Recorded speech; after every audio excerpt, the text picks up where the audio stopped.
nesse mês de dezembro que está começando. Como o Brasil é um país esquisito, né? O Cláudio conta agora que punição para juiz que comete falta grave é aposentadoria. Que delícia, né? Esforço concentrado no Congresso Nacional. Esforço concentrado, você imagina o quê? É que você vai ralar muito, vai trabalhar, vai virar à noite. Esforço concentrado no Congresso Nacional é basicamente eles fazerem quase aquilo que nós aqui, trabalhadores comuns, fazemos, que é trabalhar de segunda a sexta e às vezes com um plus a mais ali no final de semana também. Pois bem, a partir de agora começa o tal do esforço concentrado no Congresso Nacional para votar um monte de coisa até antes do recesso. Está marcado para o dia 23, mas não vai ser, né? Vai ser antes disso e tem projetos muito relevantes que precisam, pelo menos, receber o carimbo ali de deputados e senadores. Por exemplo, a Lei de Diretrizes Orçamentárias, o próprio orçamento, a primeira fase da regulamentação da reforma tributária, sim, porque isso continua andando, e agora o tal do pacote fiscal que foi apresentado pelo governo na semana passada.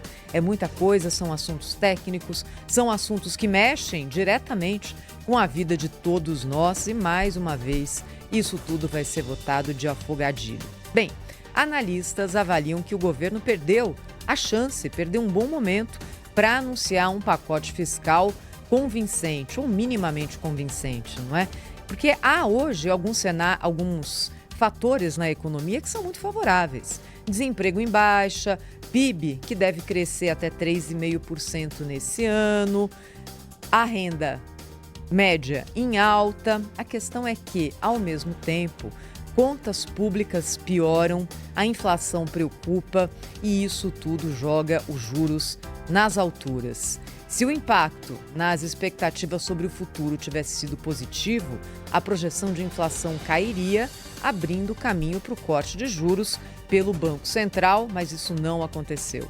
E muita gente aposta numa alta maior ainda do que as últimas na próxima reunião do Banco Central, do Copom, no dia 11 de dezembro. O economista Raul Veloso foi ouvido no Jornal Gente deste sábado, na Rádio Bandeirantes, e disse que as incertezas continuam.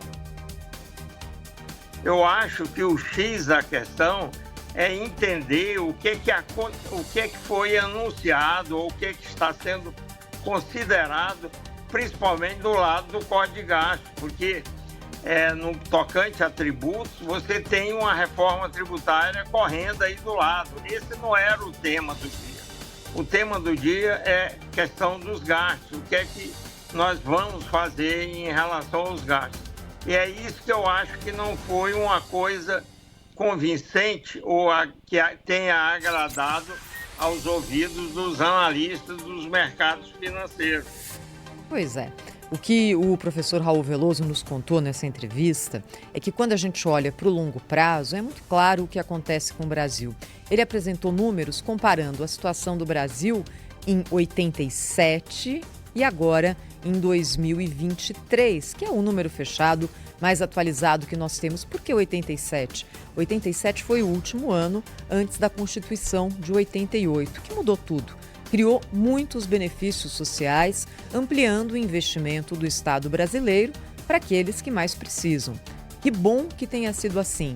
Porém, a questão é que a economia não cresceu o suficiente e o nível de investimento público foi caindo proporcionalmente ao nível de investimento social. O que quer dizer isso?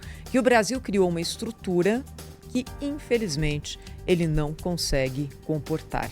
E é por isso que a gente fica rodando aqui em círculos, aparentemente sem sair do lugar na economia, não é? Na sexta-feira, o dólar subiu depois do anúncio das medidas, chegou à cotação de 6,11 e fechou na casa dos R$6, maior cotação da história. Para o economista José Roberto Mendonça de Barros, o governo errou ao ter emitido sinalizações contraditórias. Ele foi um entrevistado desse domingo no Canal Livre, da Band, da Rádio Bandeirantes, da Band News TV, e criticou o anúncio feito ao mesmo tempo do corte de gastos e da chamada reforma da renda. Eu acho que foi ruim, essencialmente ruim, Primeiro, você mencionou a mistura de um conjunto de medidas pensadas desde sempre para cortar gastos, sai junto, por uma decisão que é mais política do que técnica, um anúncio que aumenta gastos. Isentar até os R$5.000 tem custo. Pior, né? A isenção é certa, mas a compensação tem que ser aprovada no Congresso, e isso não é certo. Então, esse projeto, aquele que isenta renda até R$5.000 do imposto de renda, vai ser votado só no ano que vem, se for. Ainda não foi nem apresentado formalmente pelo governo federal ao Congresso.